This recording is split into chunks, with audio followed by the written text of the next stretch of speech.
Let me take a moment and talk about Riverside.fm. It allows you to record studio quality audio and up to 4K video. When you need to record audio and video, Riverside.fm can do it. So if you're looking for a hero platform for all your recording needs, from podcasts to webinars to any video content, Riverside.fm. I've got a promo code for you where you'll receive a 30% discount on the first 3 months of your subscription. I'll give it to you twice. The promo code is SHIPIT. All one word, SHIPIT, and you'll pick up a 30% discount on your first 3 months of your subscription. Riverside.fm. Merry Christmas, everybody, from Pigskin Dispatch, because in this episode of the Football History Headlines for December 25th, we discuss the big gridiron events of Christmas and the people, as well as many of Hall of Fame legendary stories on this special edition, the Best of Pigskin Dispatch, Christmas Day edition. This is the Pigskin Daily History Dispatch, a podcast that covers the anniversaries of American football events throughout history on a day-to-day basis. Your host, Darren Hayes, is podcasting from America's North Shore to bring you the memories of the gridiron, one day at a time. So as we come out of the tunnel of the Sports History Network, let's take the field and go no huddle through the portal of positive gridiron history with pigskindispatch.com. This podcast is part of the Sports History Network, your headquarters for the yesteryear of your favorite sport. You can learn more at sportshistorynetwork.com. Merry Christmas, my football friends. This is Darren Hayes of PigskinDispatch.com, your portal to positive football history. And what a glorious day, not only in the world's history for religious reasons and, the Savior of the world coming in, but also in the game of football, which pales in comparison to the real meaning of Christmas, believe me. But there is some entertainment value and some great history in a game of football that we're going to cover for this December 25th, which is full of this rich gridiron greats and events that happen. So sit back and enjoy this Best of the Pigskin Dispatch on this holiday season. And we'll get started off in the year 1894 on December 25th in San Francisco, California. The first sectional college football game was played as the University of Chicago played Stanford University. The game was most likely established between the two coaches who were together at Yale University over a decade earlier. Stanford's coach was the father of football, Walter Camp, who used to coach the University of Chicago's head coach, Amos Alonzo Stagg, as shared by Swan Gallery's website.com. Stagg and the Maroons traveled well and put it to the Cardinal 24-4 in the game. Stay tuned for a December 29th rematch, though, on our December 29th Football History Headlines. December 25th, 1905, in Wichita, Kansas, an experimental game trying never-before-used rules as Fairmont entertained Washburn College. After the legendary October 9, 1905 conference of President Teddy Roosevelt meeting with a brain trust of college legends such as Walter Camp, Arthur T. Hillebrand, and William Reed, among others, to reform football after 18 deaths occurred as a result of action on the field during the 1905 season. According to the Kansas.com story on the subject, several rule changes, including 10 yards for a first down and legalizing the forward pass, had long been talked about but not acted upon. But until now, with Roosevelt's mandate, these were among the innovations needed to keep the game going by making it safer for players. Allegedly, this Christmas Day game in Wichita was the laboratory to see how these revisions could do on the safety side of things. The details are a bit murky, but per the article, the first forward pass may have occurred in this contest. It's long been thought that Paul Veeder of Yale to Bob Forbes in 1906, or Lewis quarterback Bradbury Robinson's completion of the first legal pass on September 5th, 1906, when he threw 20 yards to Jack Schneider, were the first completions of the pass, but that might not be the case. The Kansas article goes on to say that though the Christmas Day game in Kansas was documented by a December 26, 1905 Wichita Daily Eagle write-up, it didn't really account for who or what team threw the pass at first and may have not made the official record list because, after all, the game was an experimental exhibition. Even so, the fact that it was played with the new rules is a monumental to the gridiron history. Some 45 years later after the game, Bliss Isley, who was one of the Fairmont College players in that game, wrote in a 1956 article for This Week, the National Sunday magazine, Isley wrote that Roosevelt didn't want to wait for the 1906 season, that he wanted to get them tried as soon as possible. The article goes on to say that, as Isley wrote, when no big league teams accepted the challenge, Fairmont team manager and left guard Roy Kirk booked the game with Washburn and wired Roosevelt, telling the president that the game would be played under the experimental rules. As to who tossed the ball forward legally first, Mr. Isley may have the answer to that too, as he said in a description of a play that Davis was running right, avoiding a tackle, and then throwing a two-handed underhand pass to Salter, who had broken right towards the sideline. Salter grabbed it and easily crashed ahead for the first down. In a postscript, on January 12, 1906 in New York, sweeping rule changes were approved, and many were the ones that were used in this Washburn-Fairmont game, and the rest is history. December 25th, 1971, the Miami Dolphins and the Kansas City Chiefs played in a very memorable game on Christmas Day in the AFC Divisional Contest. It ended up being the longest NFL game ever, as it went into 2 overtime sessions before Miami kicker Garo Yepremian booted a 37-yarder to advance the Dolphins to 27-24 in a thriller. Kansas City's Ed Podolak performed an amazing 350 yards of all-purpose yardage in a losing effort. December 25th, 1989, Chris Dolman registered 3 sacks of the Bengals quarterback, and kicker Rich Karlis nailed 5 first-half field goals to propel the Minnesota Vikings to a 29-21 victory over Cincinnati to secure the NFC Central Division and shut the door on the Bengals' playoff chances. December 25th, 1993, the final weekend of the season saw the Houston Oilers matched up against the San Francisco 49ers. These two offenses were the top scoring units in the league on the season, but it was the defenses that stood up tall that day as the Oilers escaped with a 10-7 victory. Now let's take a quick break from our headlines, and let me remind you can learn more about Gridiron history on our website, pigskindispatch.com, and you can contact me, Darren Hayes, at pigskindispatch@gmail.com. We'd love to hear from you. Speaking of hearing from someone who's here is one of my podcasting partners from the sportshistorynetwork.com that has a message just for you. This is Jeremy McFarland from the Footballist Family Podcast. And I want to encourage you, if you get a chance, to come over to the Footballist Family Podcast, where we look at what makes football special and family to each person. We talk about each team, and we talk about the stories behind why fans love those teams. We encourage you to come and join us in our discussion. Thank you. December 25th, 2004, Kansas City return specialist Dante Hall set the table with a 49-yard kickoff return so that kicker Lawrence Tynes could knock through the game-winning field goal with 20 seconds left to lift the Chiefs to a 31-30 victory over the Raiders. As a side note, Tynes had missed 2 earlier kicks in the game. December 25th, 2002, Las Vegas, Nevada. History was made at the Las Vegas Bowl, game between New Mexico and UCLA. It was in this game that Katie Hanida of the Lobos became the first woman to play in a Division 1A bowl game, kicking an extra point attempt that was blocked. Miss Hanida, next season on August 30th, 2003, became the first young lady to score at the Division 1A level.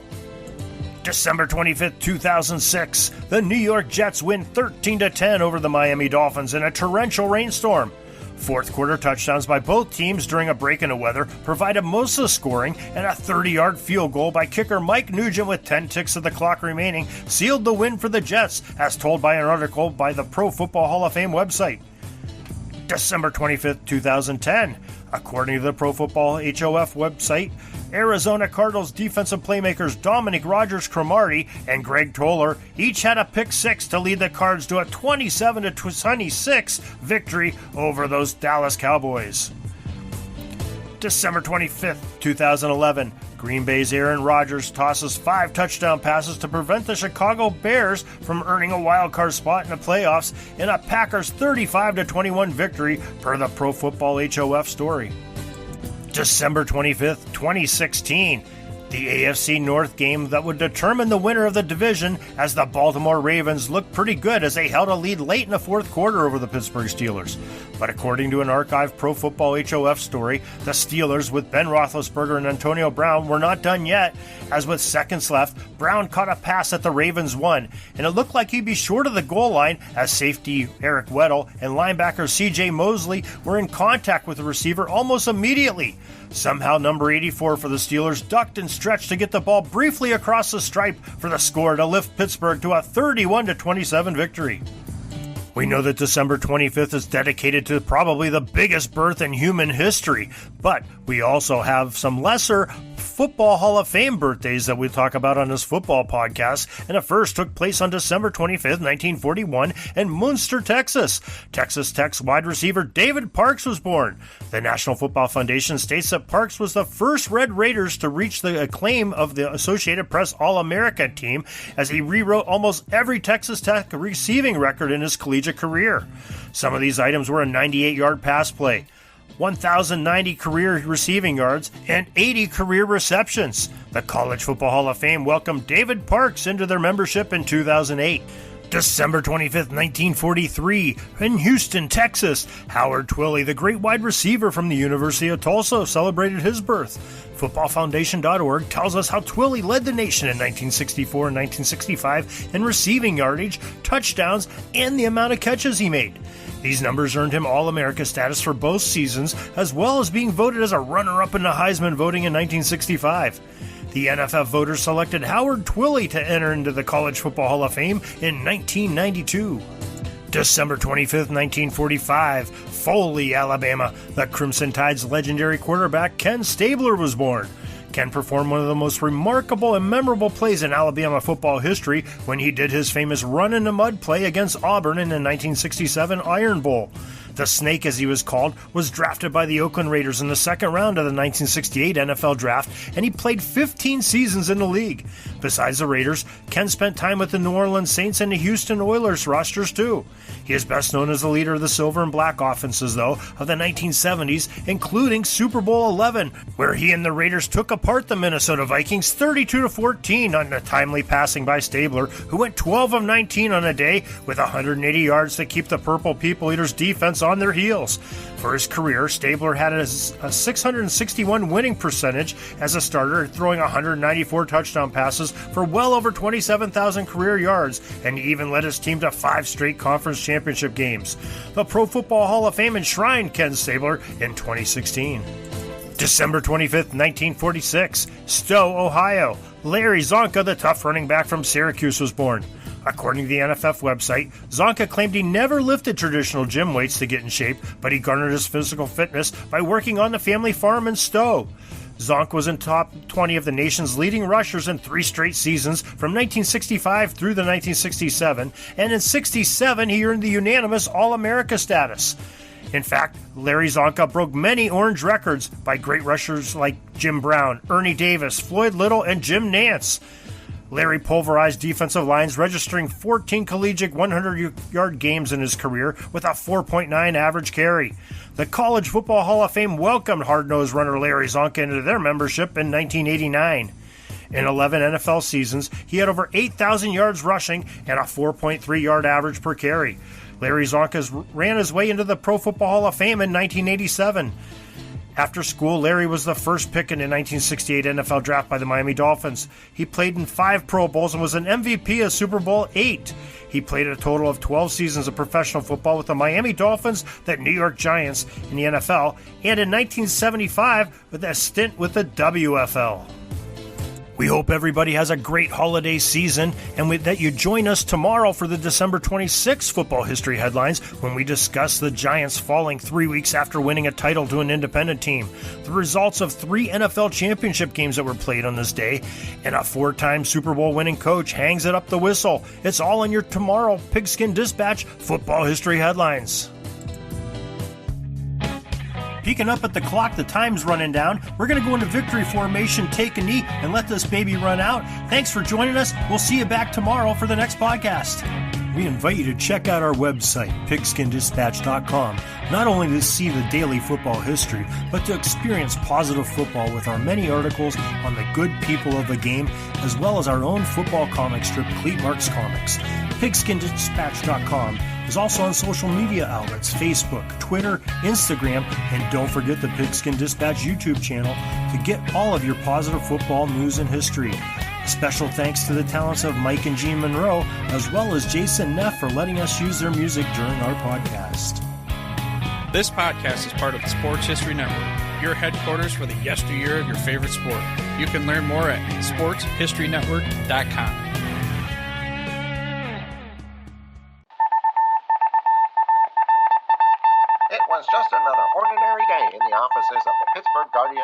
newspaper circa 1924. But for Marla Delft, assistant editor, everything was about to change. For she was about to discover the awesome attractiveness of Row 1 brand retro sports paraphernalia items thanks to Orville Mulligan, sports writer. And there it is. Wow, Orville, that's really the bee's knees. Isn't it just? A poster-sized replica of the actual 1909 World Series program cover. I can see that. But where did you get it? And where'd you get it framed? I ordered it from the Row 1 website, where over 6,000 items of sports memorabilia from the 1880s to the 1990s are available for reproduction, in multiple sizes and in several different materials, with over a dozen styles of frame to choose from for prints like this. Well, I'm sure Mr. Delft would love to put up more of these in the office. But I'm equally as sure they're beyond this newspaper's budget. Not at all, my dear Marla. See for yourself. Go to sportshistorynetwork.com/row1. sportshistorynetwork.com/row1. Oh my, these are good prices. Oh, and look at this stuff. Oklahoma-Nebraska football, college basketball art, Michael Jordan items. And so retro it was that sports Marla Delft advertisement discovered the flowers. splendiferous magic of Row 1 sports memorabilia, arts, and prints. You can too by visiting sportshistorynetwork.com/row1. That's ROW1 today for access to the full Row 1 catalog of gallery prints and gifts like t-shirts, long-sleeve shirts, telephone cases, coffee mugs, blankets, pillows, towels, and even shower curtains. Act today for 15% discount off all prints with coupon code SHN15 and 20% off all other items with coupon code SHN20 at checkout. And keep your dial locked to the Sports History Network for the exciting chronicles of the 1920 sports world in Orville Mulligan, sports writer. Coming soon. Are you having a hard time figuring out what to get Dad for Father's Day? You should check out Row 1 Brand's Vintage Pictorum Gallery. They have America's best sports art.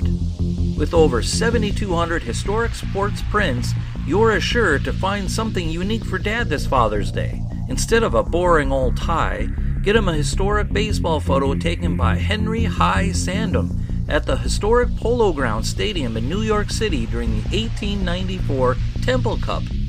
Or, if he's an NFL buff, check out the 1963 vintage NFL poster.